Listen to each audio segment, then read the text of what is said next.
Okay. That'll do. Okay. Ta-da! Good morning. Good morning. Micromanaging my camera this morning. Welcome to the Sun Dragon Sideshow. The Dear Becky and Lizzy edition. I want to start by saying that this is your last chance. I should have slid it this way, but that's okay. I feel so big in this. Okay, let me slow down. It's from that kind of morning. Hi, I'm Rebecca. I'm the owner of Sun Dragon Art and Fiber in rainy and messy and yucky Brevard, North Carolina. I'm Liz. I'm the minion there. You look like further away. Oh, but you're sitting. I'm sitting a little bit You're trying further your back. other chair. I'm trying my other chair, Okay, and I have a corset, and you know. Let me do that too. Oh, look! Now we're the same size. Now I feel like we're teeny tiny. That's okay though, right? I can't get the camera any closer. No. I could, if I put it down, but another day we will try this. Either I'm just gonna look big, or who's getting in touch with you? I'm getting reels. Okay, I feel weird sitting that far away from the table. I was just saying, we're going to start with, today is the last day for YouTube only people to save 25% with the code YAY 300 episodes. 300 is numbers, everything else is letters, because this is our 300th by our way of keeping track. Our 300th episode of the Sideshow. That's weird. Holy crap. Holy. Family friendly. Hello. But that's family friendly ish, because we could have said worse. And sometimes we do on virtual sit and stitch. Our 2-year anniversary is coming up in like another week or two. 3 year. 3. No. So yeah, we started in 2020, Liz. Remember, right before the world fell apart? It is 2023. What year is this? Yeah, I was like, 2. Come on now. I can't math. And somebody yesterday, we were talking about mathing for yarn, like how much yarn will this take? And I'm like, I don't know. And she goes, I guess I'll have to math it. And I really hate math. I'm like, I hate math too, and it's my chosen career field at the moment. Basically, right? When a kid in math class says, when am I ever going to use this? I will say, when you open a yarn shop. So, I was going to say, you can't math. I'm like, yes, you can. I do. You just need all the help time. Like, we do all the time. It's when we have to do it on the fly. It's like, no, I don't have my calculator here. Yeah. So, I forgot to. So, yeah, yay 300 episodes. I will try to put it in the description if I can. If not, go back and look at Tuesday's episode. It's definitely there, and it's in last Thursday's. Today, February 2nd, Groundhog Day. It's not going to repeat over and over again. It is. Oh, we hope. Oh, gosh. It's the last day that you can save this much. Woohoo! It is YouTube only. We're not doing a flash sale for Groundhog Day and making everyone come out in the rain and buy from us. I mean, I could use the cash flow, let's be honest. But I don't have the energy. So we've been working on people who've been buying all 3 days, or, the other 2, and then today. We are working on packing those up. We will get them out as soon as possible. Contact us if you have questions. If there were issues with your payment, I'll be reaching out to you, because sometimes there's weird glitchy things with PayPal and stuff like that. So, and we always try to put the disclaimer on, if you have a gift card from us, my online system, I'm still shaking my fist at them all the time. The online system has glitches sometimes. If you're buying more than your gift card is worth, like it will hiccup and then charge whatever other payment method you're using for the rest of it. It'll charge that for the whole thing, because the gift card, it'll be like, sometimes it's fine. It's really weird. Sometimes with PayPal it works, sometimes not. When in doubt, call the shop. Shop, And our company knows about the glitch. They're for a still year now. They've been trying to fix it for a year. Yeah. So, anyway, so thing number 2 to just at least mention is we have entered Finish It or Frog It February, we're calling it. And someone on Instagram called it Fiofif. Fiofif. Finish It or Frog It February. And Fiofif. So if we ever go Fio-Feef, I don't know. We might. Yesterday I finished, and then I sewed the ends in. My Sockhead Slouch hat for my nephew is done. I might try to get it in the mail today. It's so comfy. It's so wonderful. I love that my ends are all woven in. So it can be a slouchy like this. It's by Kelley McClure, I think. Boho Knits. It's very cute. It is like one of the most popular sock weight patterns on Ravelry because it's really straightforward. And it can work for any single skein of sock weight yarn. I still have, I don't know where it went, but I still have just a little bit. I probably have like 20 grams of this left because I didn't make it as tall as the pattern called for. I thought I was going to lose the will to knit. You know, it's a thing. My brim is not the 4 inches that she says you can do. It's like 3.5. But if you fold up the brim, I totally have a claw clip that's messing up the back of this, the shape of this, but you can have it be a tighter beanie on your head or a slouchy. You've got options. Yay. So, this was my first finish it. I brought in a whole bunch of stuff to potentially start frogging. I might frog at least one thing on camera today. I'm thinking I can probably frog like 2 things. Tuesdays and Thursdays will be my finish, frog it, talk about it, whatever days. I don't think I'll do that on Wednesdays. I might be able to. At first I was like, I'm not going to have enough. I'm going to have to spread it out. And now I'm going, I have so many things I could potentially frog. I could do more than one a day on filming and still have some left for Instagram. Potentially. There are a few things that I am really struggling with whether to finish or frog. I might save those for Tuesdays to be like, to go over the pros and cons. Maybe put up like survey on Instagram stories. She's going to make this difficult on herself because people are going to go, well, of course, frog it. Well, and surveys, if you don't want to. At the end of the day, I tell people this. At the end of the day, if you're asking for opinions, but the opinion is not what you want to hear, and I'm victim to this, or not victim, but this is something for me too, as well as everybody else. At the end of the day, if you're looking for validation of what you want to do, and people tell you the opposite, you're probably not going to pick the opposite. And so same thing, like if I really am in a dilemma and I take a survey, I could do what people vote for. Or I might find in their voting for it, it makes me realize that's really not what I want to do. But I find when people are honestly, I don't think people are usually looking for honesty in a way. In that, if the answer doesn't coincide with what you're feeling deep down, you're still going to do something else.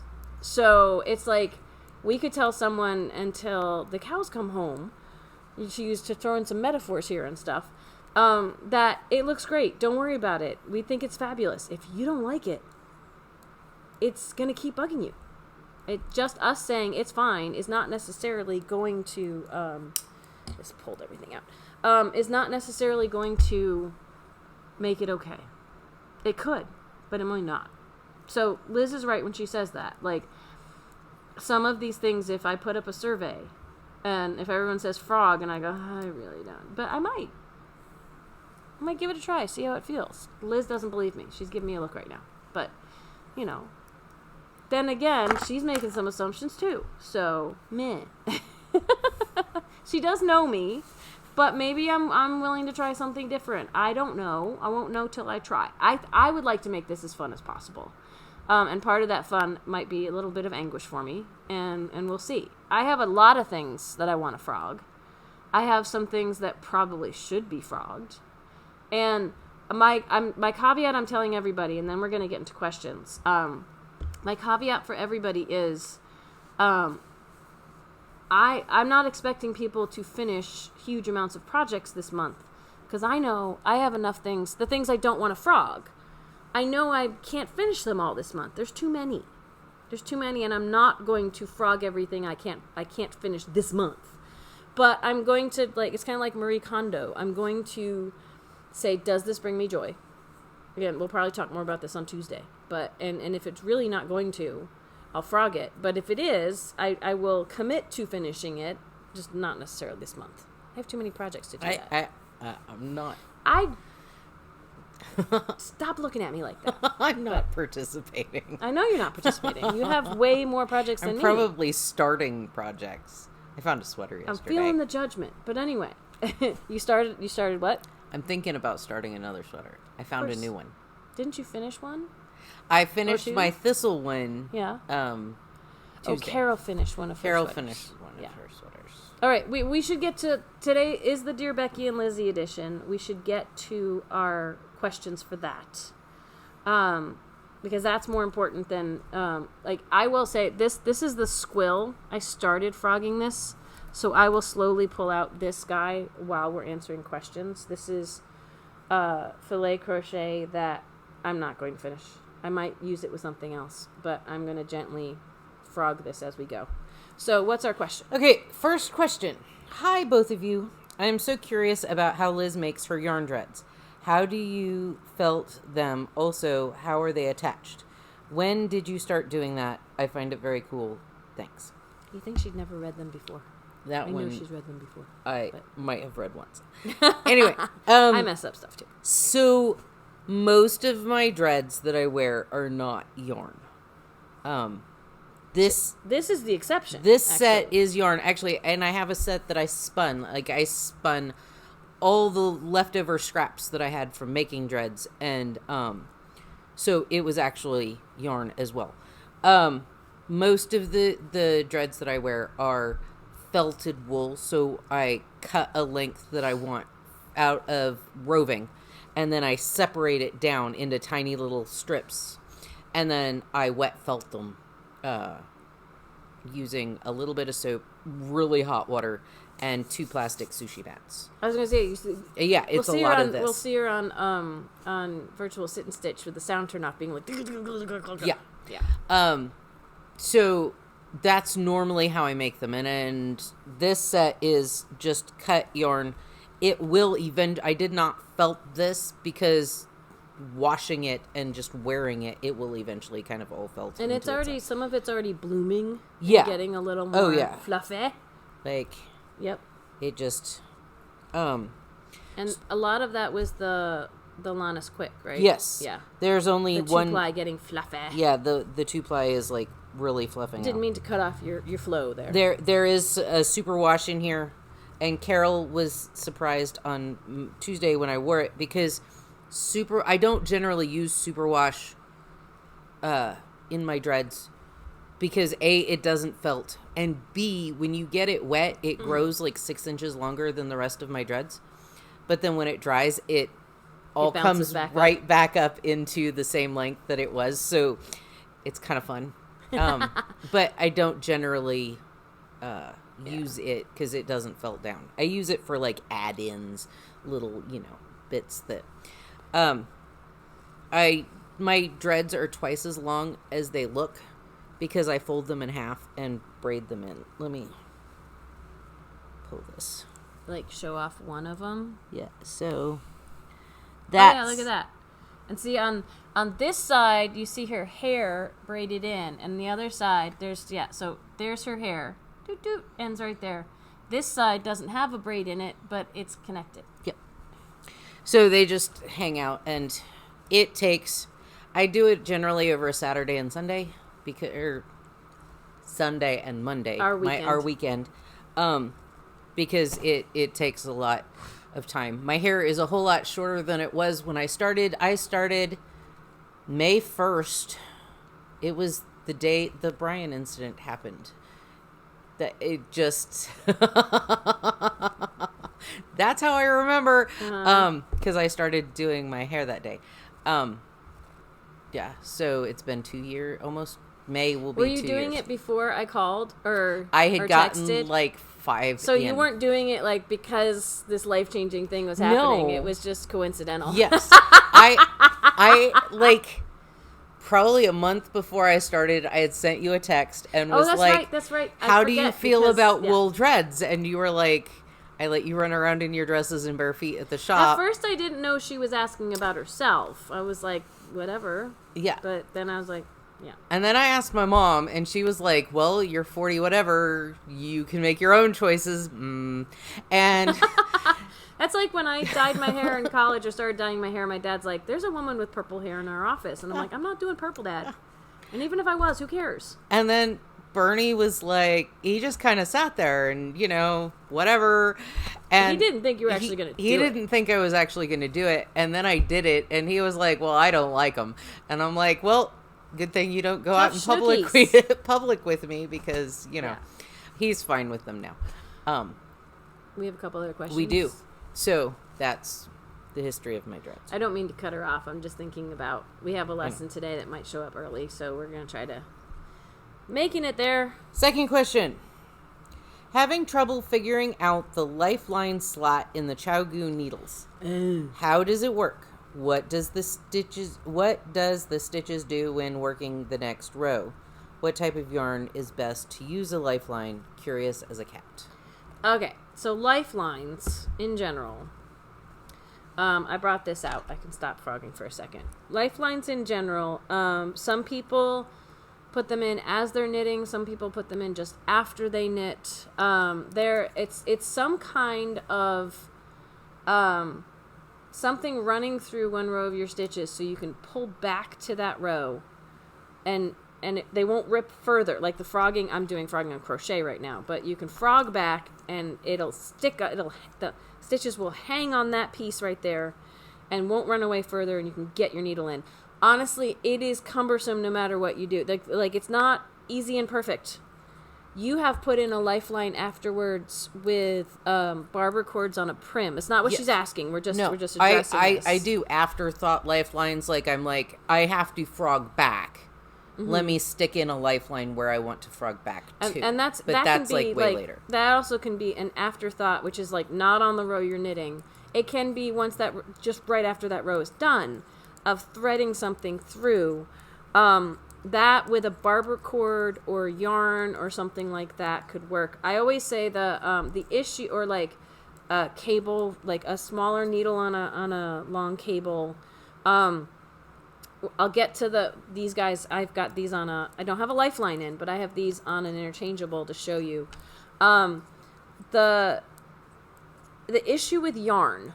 Let's just start with that. The issue, there's many places we could start. The issue with using yarn as a lifeline, just to be aware of, not to say don't do it, because scrap yarn is like something that looks different than what you're knitting with, so you can see it, is often the most readily available and the easiest to use. However, it is limp and floppy. It's not even as, it's like not even as structured as limp spaghetti, right? It's like, it will want to pull into your work, and you'll have to yank it up to get those stitches that are through that yarn. Like, there's some cantankerous wibble wobbling that's going to happen with scrap yarn, because it's soft. So you rip back to that row of stitches, and the yarn is in it, and the yarn's going to want to sink more into your work. So you're probably going to have to delicately pull up as you go and get it back on your needle. But it is a better option than just ripping the whole thing out. In some ways, that's why one of the reasons people use dental floss a lot, like we were talking before. Most people we know use dental floss. It's really thin, and especially if it's the waxed kind, it's got a little bit more structure to it. A little bit more something you can pull on, or hopefully hope it won't. It can sink into your stitches too, because it tends to be a little floppy. But it's a whole lot less floppy. Yeah. It's got more rigid structure to it. Like, I think the best, I don't know if it's a lifeline or the best way to hold stitches, because it's the same issue you're going to have when you put stitches on a holder and have to go back to it later, whether it's for a thumb on a mitten or your sleeves or something else like that. You're going to have to dig those stitches out of your work if you have it on something really floppy. So, like, the best stitch holders for, I'm getting a little tangentially off topic here, but the best stitch holders for sleeves, other things like that, I think are like a smaller circular needle, smaller girth this way, doesn't matter how long it is this way, the cord of a circular needle, like the barber cords are silicone tubes, so they have more structure. Anything with a firmer structure. Yeah, the stitch holders from Clover are essentially like the plastic cable on a circular needle. Even the clothespin type ones that are like aluminum. Yeah, they're awkward. They're not great in my opinion because they can pop open. Yeah, but they have a rigid structure, so it's easier to move things onto them and off of them than scrap yarn. But scrap yarn is what we call the low tech hack, right? So on circular needles like Chiaogoo's, and these are my circulars. I'm gonna see if I can. There is a hole. I'm going to come back here and show it off again in a second because the microphone's back here. There is a hole on the cord that is for you to put the key in so you can tighten these better. You can tighten these guys up. That is the best spot to put a lifeline. And that's another reason why, I'll show it off again. It's right there. That's another reason why dental floss is the best option. So what some people do is they and I don't have it with me today, but they thread the dental floss through there, and then they knit their row so the dental floss is being carried along the cable through the stitches, and they get to the other end, and then they can pull that bit of dental floss out, and you have all your stitches hanging on the dental floss. Go ahead. You're going to say something. When you do the lifeline like that, you pull the little bit out, it's hanging on both the dental floss and your cable, and when you turn around you want to not pick up the dental floss. You want to knit. That's what I was about to say, that too. The next row that you knit, you have to be very careful to knit kind of around that dental floss. Like it sounds more complicated than it is, but if you keep that dental floss at the bottom of the loop that you're knitting and knit, then you won't have it as intermingled into your stitches. It will stay at the bottom of that, what's going to be that V or that turtle. It'll stay under, and that'll be something you can get to later when you need to. Even if you knit through it, if you have to rip back to it, it will all work out. It's just going to look even more wonky. So that's why some people take dental floss or that scrap yarn on a sewing needle and thread it through.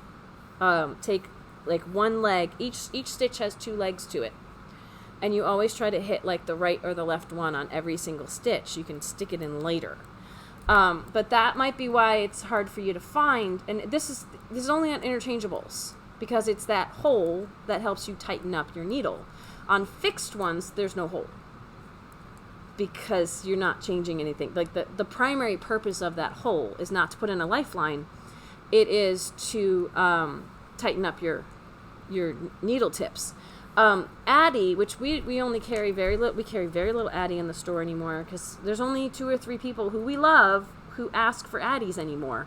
But I remember the first time I got an Addy interchangeable set, I thought the cords were broken because they had a split right near the end, and I was like, oh no, my cords are splitting and they're breaking, and that's their trick for putting in a lifeline. There's a split that if you open it up, you can stick your yarn or your dental floss there and then let it go snap shut, and it'll hold that without needing a hole somewhere else. So, because they don't have the hole to tighten, they have a spring-loaded thing that happens. So they had to put in, and that's on, not only on their cords, sometimes that's on something else. So, yeah. So that's the best thing we have about that is that little hole. And that's why if the person who wrote in is like, I don't understand where to put my yarn, because they might not have a yarn that fits through that hole. It's a teeny tiny hole. Maybe fingering or sock weight would fit through that hole, maybe not. But that's why so many people use dental floss or thread or something. Thread's kind of hard to see. So if I was going to use thread, I might use several strands of it, but then it needs to be long enough. Or like the carpet thread that's really, you know, but thicker. If you have that hanging around your house, you know. So that's the way to use interchangeables as a lifeline. And I don't have a good example here because honestly, I don't do that. I could. I tend to more like to live dangerously and just frog back and mess with my stitches, and you know, yeah, I live on the wild side. So. I'll put a lifeline in only if I'm like, I really have to rip back, and then I'll, you know, but I have lived dangerously and, you know, frogged without it. Carol, shout out to Carol, uses lifelines a lot more, and she always advocates for them, and they're wonderful.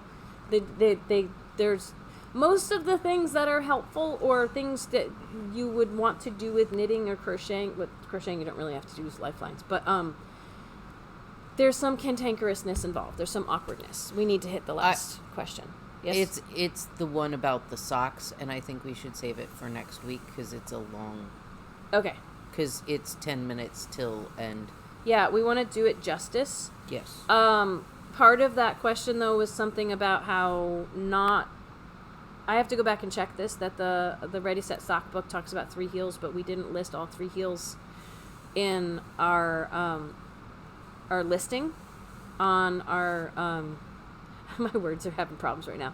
I was going to say YouTube channel. No, on the online shop listing. I copied from their listing online, I believe. I'll go back and see if I can rectify that. But you can always click through the information.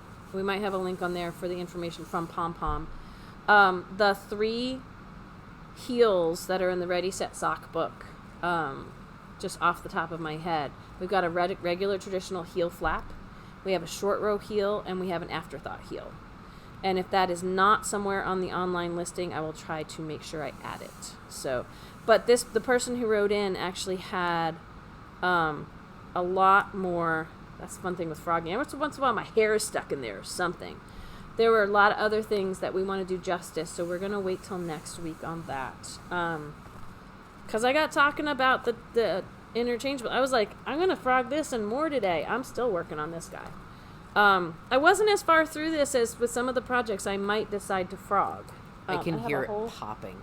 Yeah, it's the crochet stitches popping, and every once in a while if it gets stuck.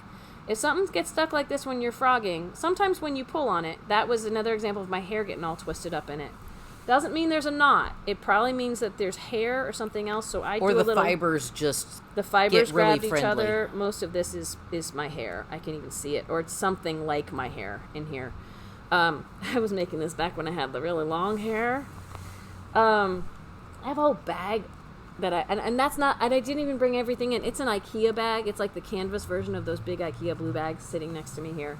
I'd like to get this done before we get off camera, so I'm just gonna whip through this. How about, you want to talk about schedule and stuff? Schedule. Tomorrow night is Sit and Stitch from 7 to 9. You can get in with the shop phone number, 828-877-3552. What? What did you just say? 828-877-3552. 3550. 3550, not 2. I don't know where that 2 came from. I was like, wait, what? Brain gone. Well, you're dealing with other things disrupting thought right now. It's true. So it's okay. Okay. Virtual Sit and Stitch. Shop phone number to get in.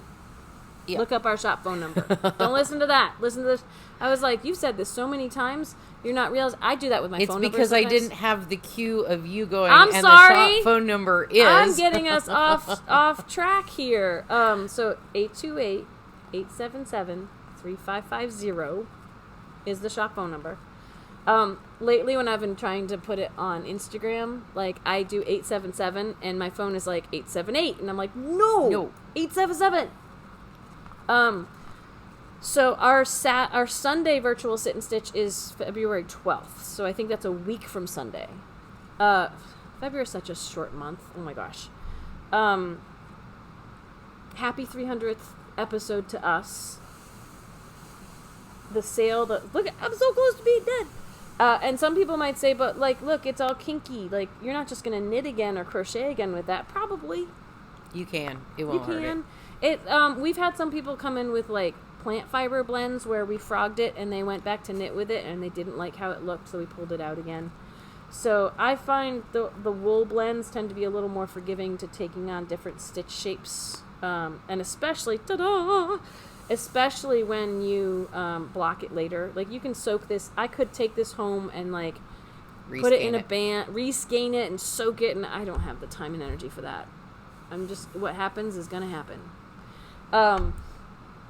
I will say I'm saving. This might be my first one on Tuesday. I might finally frog this one.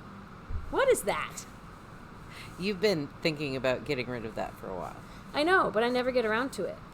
And since we talked about the Brian incident today, we're gonna leave you on a cliffhanger, and that I will probably at least frog this on Tuesday.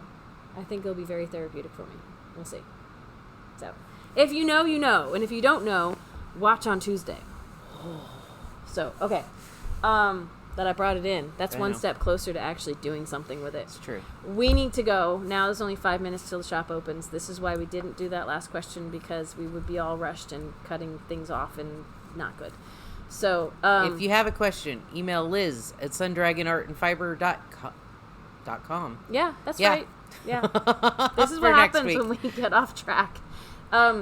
Yay, 300 episodes. Use it or lose it today. Woohoo! Okay, we'll see you later. Bye.